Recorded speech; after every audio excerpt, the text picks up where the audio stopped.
I'm sure a lot of people despise this plant. It's actually a white bird of paradise. It's got to be 20 feet tall minimum. And it's been growing here, I don't remember, maybe 6 or 7 years.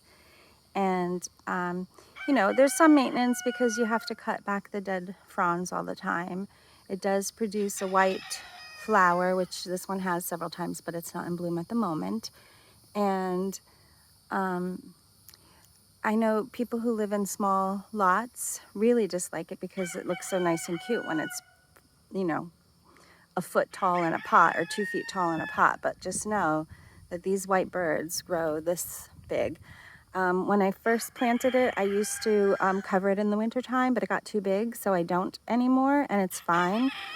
But my girlfriend was here yesterday, and she told me that she has hers, and she just keeps it at like 8 feet and cuts all those big ones down, and it regrows inside. So I guess it is possible to keep it smaller, but I don't have a need to keep it small, so here you go. White bird of paradise.